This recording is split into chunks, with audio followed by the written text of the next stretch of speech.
One how when and where का part 3 करने जा रहे हैं, जिसमें हम लोग एनसीईआरटी के question answer and other question answer जो कि आपके लिए एग्जाम के व्यू से बहुत ही इंपॉर्टेंट है। अगर आप लोगों ने पार्ट 1 और 2 चैप्टर पूरा नहीं स्टडी किया है तो आई बटन में तो क्लिक कीजिए, उसमें आपको मिल जाएगा। तो चलिए स्टार्ट करते हैं थर्ड पार्ट का वीडियो, एनसीईआरटी सॉल्यूशन, जिसमें सबसे पहले है आपका क्वेश्चन 1, स्टेट वेदर ट्रू और फॉल्स। सबसे पहले आपको ट्रू और फॉल्स करना है। आप लोगों ने चैप्टर में पढ़ ही चुके हैं, James will divided India history into 3 periods, Hindu, Muslim and Christian. तो it is obviously false. B question, official documents help us understand what is the people of the country think. तो फॉल्स है ये। The British thought surveys were important for effective administration, it is true. ठीक है। अच्छा, अब next question, what is the problem with the periodization of Indian history that James Mill offers? James मिल ने जो history का periodisation किया था उसमें क्या प्रॉब्लम थी? James Mill divided Indian history into 3 periods, Hindu, Muslim and British. ठीक है। This periodization has its own problem. इस पीरियडाइजेशन में क्या थी कि अपनी ही कुछ प्रॉब्लम्स थी।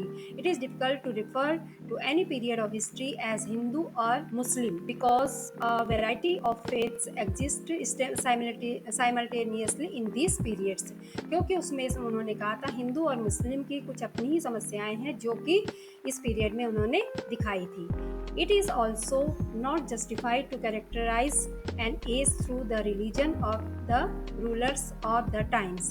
इस समय इसमें इन्होंने क्या दिखाया है? It is also not, इसमें इन्होंने ठीक तरह से इसको जस्टिफाई नहीं किया है। इन लोगों ने सोचा कि ये जो रूलर्स थे ये अपने धर्म को बहुत अधिक प्रभाव डालते थे, मतलब उसी पर लोगों को जोर डालते थे। What it suggests is that the lives and practices of others do not really matter. ये क्या शो करता है, सजेस्ट करता है कि that lives and practice, जो उनका जीवन है और वो प्रैक्टिस में करते हैं, मतलब उनकी दैनिक दिनचर्या है, वो क्या है, ये कोई मैटर नहीं है। It is worth mentioning that even rulers in ancient India did not all share the same faith.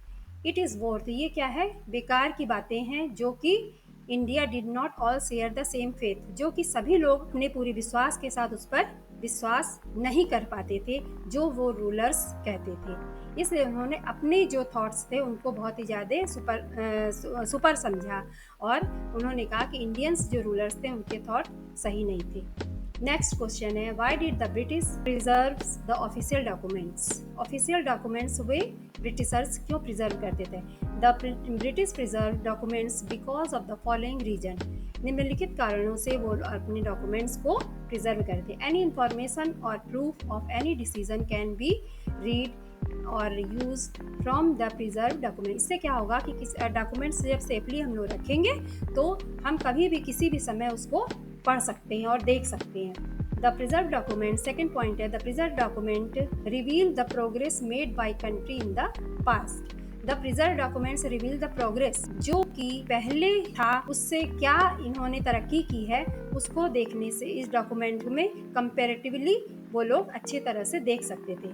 One can study the notes and reports which were prepared in the past. जो भी past में documents और notes बनाए गए थे उसको कोई भी देख सकता था। देयर कॉपीज में be made and used in modern times, और उसकी कॉपी को क्या किया जा सकता था, मॉडर्न टाइम्स में, वर्तमान समय में देखा जा सकता था। Documents were helpful in understanding social, economic and history of those times. उस समय की जो सोशल और इकोनॉमिक सिचुएशन थी उसके बारे में वो डॉक्यूमेंट्स जो उन्होंने प्रिजर्व करके रखे थे वो बहुत ही हेल्पफुल थी। नेक्स्ट क्वेश्चन है, how will the information historians get from the old newspaper be different from that found in police reports. How will the information historians, जो हिस्टोरियंस को इंफॉर्मेशन मिलती थी न्यूज़पेपर से और पुलिस रिपोर्ट से, वो क्यों मतलब डिफरेंट होती थी? The information printed newspaper are usually affected by the views and opinions of the reporters. वो उनका अपना विचार होता था क्योंकि वो रिपोर्टर्स और ये जहाँ से अपने इनको कलेक्ट करते थे उसके हिसाब से न्यू एडिटर्स वो उनके विचार हुआ करते थे। But historians and find the in police reports are usually true and realistic. मतलब कि जो पुलिस रिपोर्ट्स के अनुसार जो उनको रिपोर्ट प्राप्त होती थी वो क्या होती थी, रियल होती थी, जबकि ऐसा नहीं था, क्योंकि उनके पास तो वही रिकॉर्ड हुआ करते थे जो कि उनको ठीक लगते थे। नेक्स्ट क्वेश्चन है, can you think of examples of survey in your world today? Think about how toys companies get information about what young people enjoy playing with, or how the government find out about the numbers of young people in school. What can a historian derive from such surveys? इस प्रकार के जो सर्वे हुआ करते थे उनसे क्या वो लोग उनको प्राप्त होता था, किस तरह की सूचनाएं उनको मिलती थी।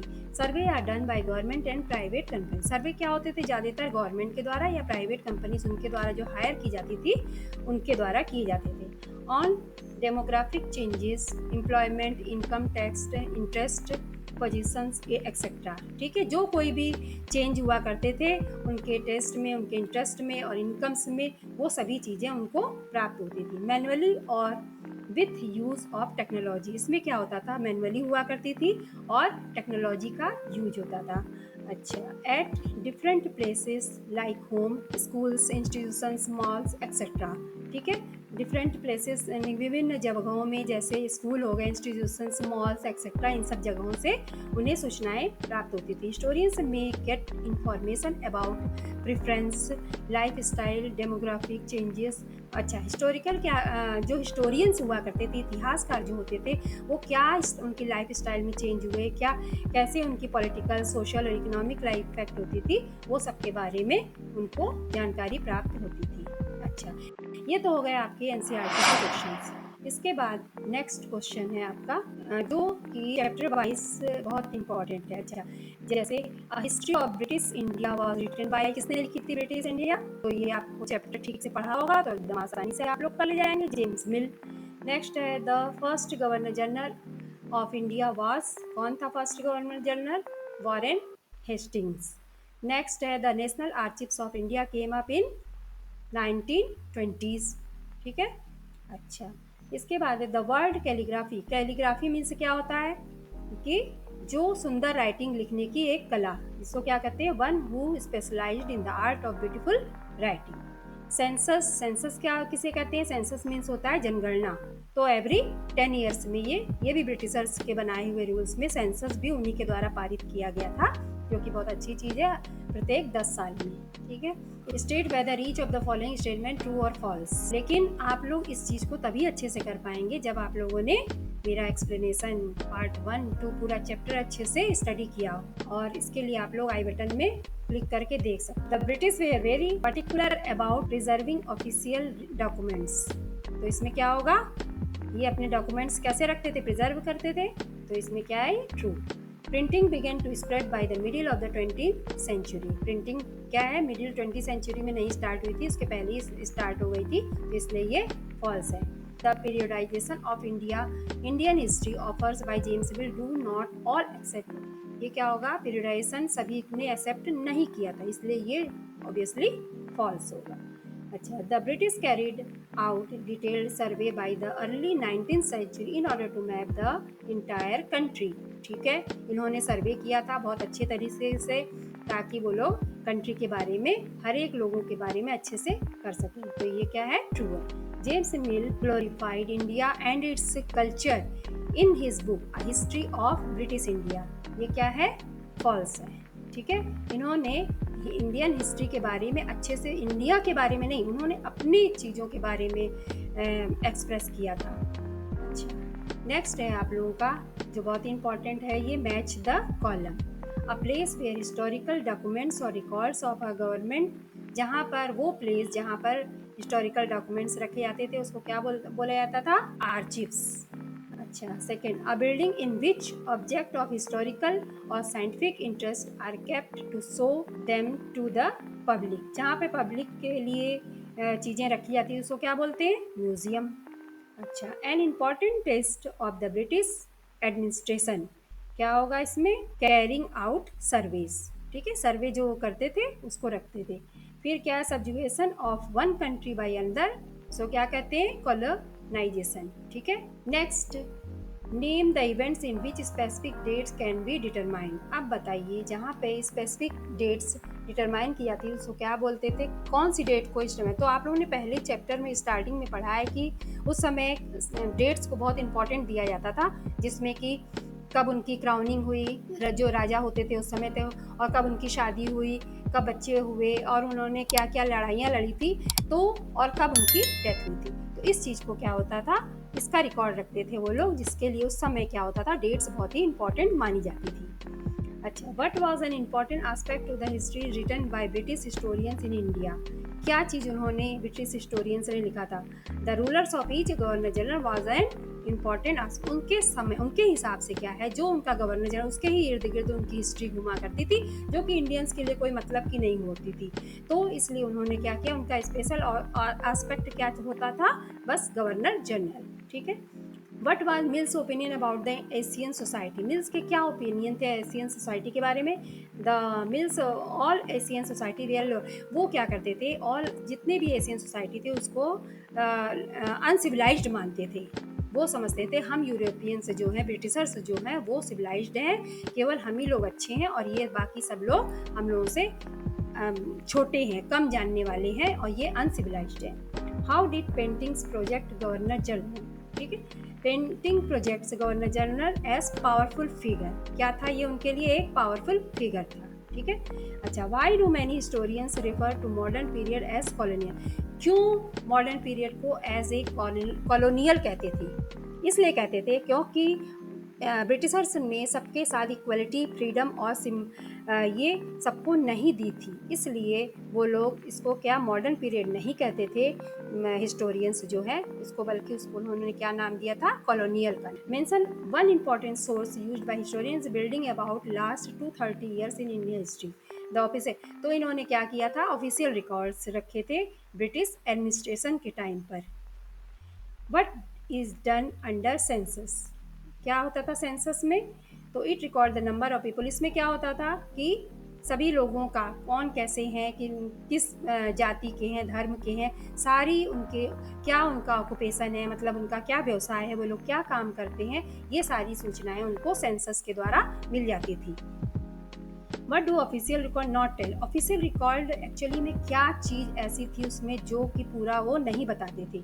ऑफिशियल रिकॉर्ड क्या करते थे, जो सामान्य जनता है, फार्मर्स हैं और गरीब जनता है, उनके बारे में उसमें कुछ भी नहीं लिखा था, केवल ऑफिशियली जो रिकॉर्ड्स के लिए ज़रूरत की चीज़ें थी सिर्फ वही, इसलिए पूरी जनता के बारे में उसमें जानकारी नहीं मिल पाती। अब ये देखिए, आप लोगों के एग्जाम में पिक्चर बेस्ड क्वेश्चन भी आते हैं जो कि बहुत इंपॉर्टेंट है। जब आप लोग स्टडी करेंगे चैप्टर की, तो तभी आप ये वाले क्वेश्चन आप सॉल्व कर पाएंगे, क्योंकि ये आपकी पिक्चर चैप्टर में दी गई। अच्छा, इसमें जैसे 5 क्वेश्चन है तो 1 मार्क्स के ईच क्वेश्चन रहेंगे। 5 मार्क्स का 1 आंसर रहेगा। इसमें 5 मान लिया क्वेश्चन आ गए तो आप लोग उसको देख के क्वेश्चन को, डायग्राम को देखेंगे और उसका आंसर लिखेंगे क्वेश्चन बेस। तो अब आप इसको सॉल्व करेंगे। क्या है इस डायग्राम में, what does the ever picture try to suggest. इसमें क्या चीज़ बताने की कोशिश की, इस पिक्चर में क्या दिखाया गया है कि आप लोगों ने चैप्टर के स्टार्टिंग में पढ़ा था, फिर विलिंगले